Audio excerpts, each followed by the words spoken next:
have you really seen that in the young people these days? That fear of commitment and marriage, with just a lot of the options that are coming out now. You know, the sort of the live-in relationships or like de facto relationships. Before you get married and things like that. Staying together and all those things. I feel like it's very, very prevalent in today's society. What are your thoughts about that, and especially in the church's point of view as well? Yeah, look, it has been sad. I think over the 12 years I've been speaking about chastity and dating, I've definitely noticed, when I ask kids at high schools, who here wants to get married or something, I've seen their hands go down over the years. Right. There's definitely, but I think the main reason is probably because I think the first reason I would think would be that there has been a lack of authentic, of witnesses to the young people. Yeah. So they're not growing up in households with mum and dad that have a marriage that they would aspire to have. Yeah. That's probably the biggest one. So when I get a chance to do small group discussions and actually hear what the reasons are, it's often, well, mum and dad have split up, or, if that's marriage, I want nothing to do with it. So I think they have not been exposed to an example of marriage that they would aspire to have.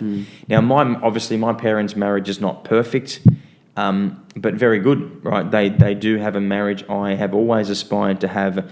But it wasn't until I was 19 years old that I went to a nursing home and encountered this elderly man who had loved his wife for 53 years through 2 strokes. She'd had strokes. She hadn't been able to speak for 28 years. He'd been taking her to the doctor's appointments and feeding her, bathing her, showering her for full on for almost 30 years, and had not heard a word from her mouth because after the stroke she couldn't speak anymore. It wasn't until I witnessed that I was like, love is real. Like, this guy is a hero, and I want to love like that. So I think we're desperate. I mean, this is why podcasts like this are so important, because we're raising up young couples and marriages, hopefully, that are going to inspire young people to want to have and experience the love that you have with your bride, right? That's right, yeah. So there's definitely been that. I mean, that's what we vowed in our marriage, in the wedding day, isn't it? Till death, through sickness and everything. So it's we said it back then, but are we actually acting on that? That's true. That's true. Yeah. I mean, that's it was a big wake up call for me as well. Yeah. I mean, I'm always talking about the vows, and it's like, yeah, man, I've actually got to live these. I can't just teach them, but I got to live them. Yeah. I think the other thing that I think has impacted the young people's their desire, or has affected their fear of actually giving themselves to somebody as well, is there's like they see like people, like young people being unfaithful, like marriages that are ending, but also like there's a lot of young people that are stuck in sexual sin. They're struggling with sins like masturbation. They're struggling with porn, and so they feel like, I'm not worthy of this kind of love anyway. So they feel like they have been disqualified from ever being worth somebody else loving them in the way that we hope to be loved.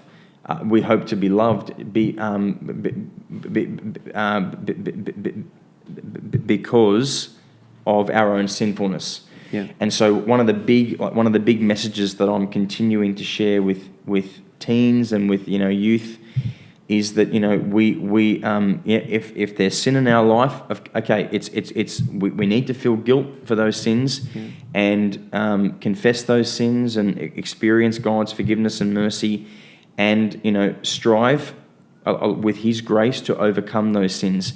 But we must not, like, we can't identify with our sin, because once we identify with our sin, it goes from being that action that I'm struggling with is wrong and I need to stop it, to I'm the one doing this action, which means I am wrong. Yeah. I'm dirty. I'm disgusting. I'm meaningless. I'm worthless. No one would ever love me. And when we are in that place, when we don't believe we're worth anything, then in fact we often turn to sexual experiences to numb ourselves of the pain we're in of not feeling like we're worth the real love we want. Absolutely. So we're more likely to get plugged into sins like masturbation, pornography, to hook up with strangers, have meaningless casual sex. It's not because we actually think we're going to experience love from those actions, but precisely because we're trying to numb ourselves of the pain of not feeling like we're worth real love. And of course, that then, I mean, if they do meet someone that they're interested in or drawn to, and I don't want to get too off track, but I mean, I've just seen how messy the whole scene with with dating and relationships. We've got guys and girls that are acting like they're married and they're not. They haven't even asked each other out yet. There's more couples having sex and hooking up than holding hands. The whole thing's back to front. I've heard this. I think how Jason Everett says it. It was like we have single people that think they're in a relationship.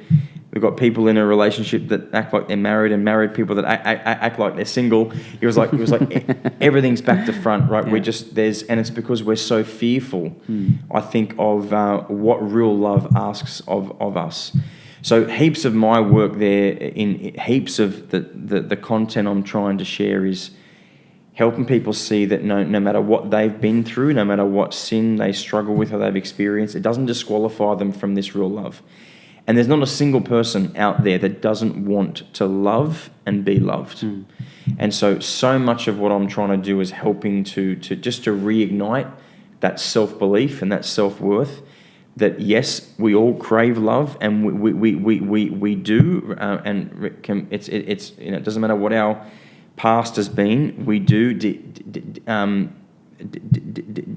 deserve the highest kind of love. Yeah, absolutely. Yeah. And I think one area as well, especially in the sort of the Indian sort of families as well, if you look at our parents or our grandparents, many of them, I think the father would be the breadwinner. And they'll be going to work. The mums will stay at home and all of that. But when it comes to sort of our generation, both mum and dad work. It's not like mum's the only one cooking. It's a shared sort of situation, looking after the kids and all of that. So for I think that gender roles that are occurring there. How do you see that? Especially, when you go for, these long trips like this, and I'm sure your wife's at home, and it's probably the biggest sort of ministry, isn't it? We always talk to our youth director, Sergeant Sebastian. He has 6 kids, and he's traveling around the world, preaching. But, Priya Chechi, we call her Priya Chechi, she's at home looking after the 6 kids. Soldier. It's biggest ministry, and absolutely, it's such an inspiration. Always. So, definitely.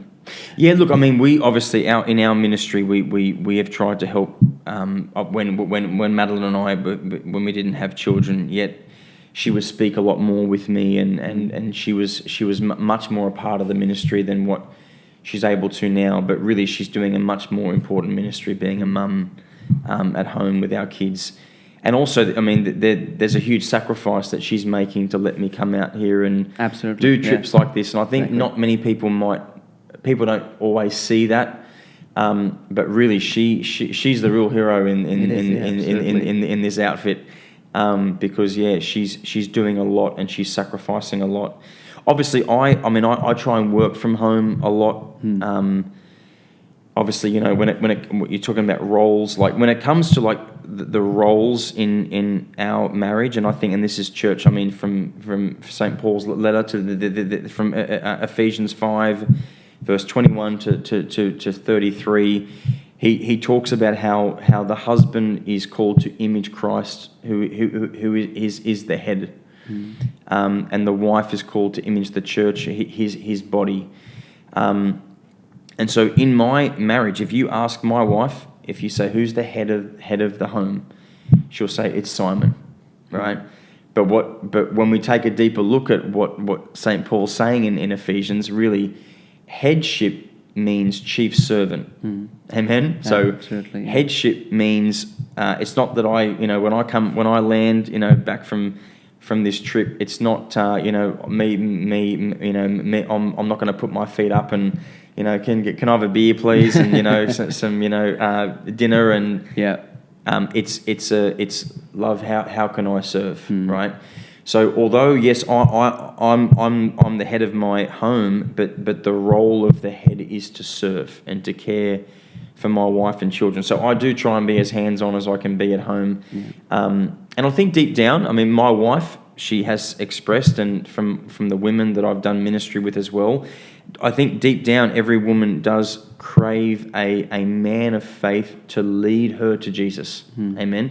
She wants a husband who's willing to act in the person of Christ, to be the priest of the home, to offer up, to sacrifice, but to guide his wife and children to the faith, to holiness. So we strive to do that as best we can in our marriage, and I think St. Paul's answer there is really key. Yeah. And I think one area as well is the difference between, especially in the gender roles, is the dependence to each other. So the independence and the interdependence between the husband and wife.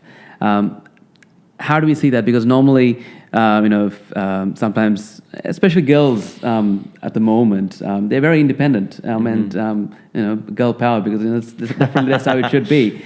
But when it comes to married life, it is a teamwork, and you are depending on each other.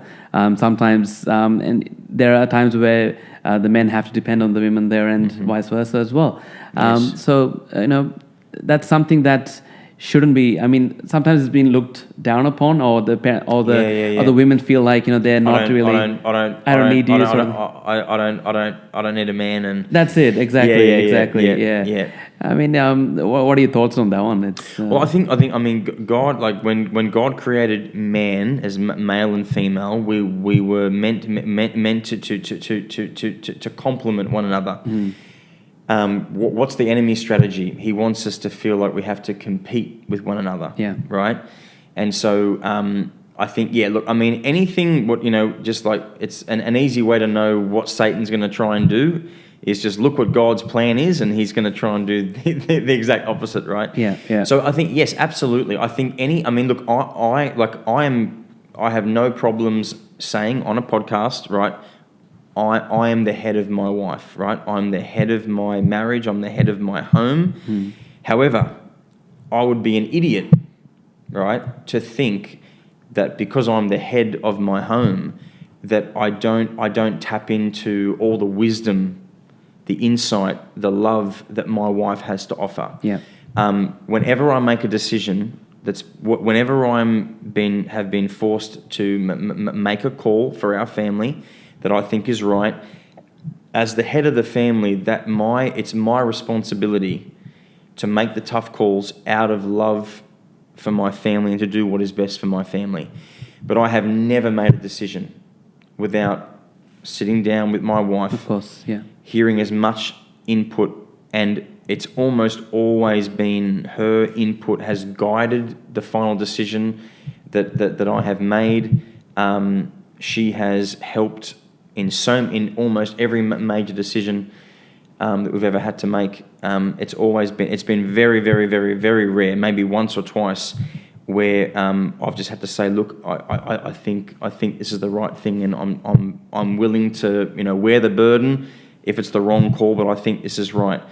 But overall, yes, like we do need each other. Yeah, absolutely. God created us to need one another, right? So, I think that there can be a little bit of we can take that to the extreme and be like, we don't need one another. I think that's the enemy's voice. Absolutely, we absolutely need it, and there's no shame in knowing that we need the support of one another. Exactly. No, absolutely.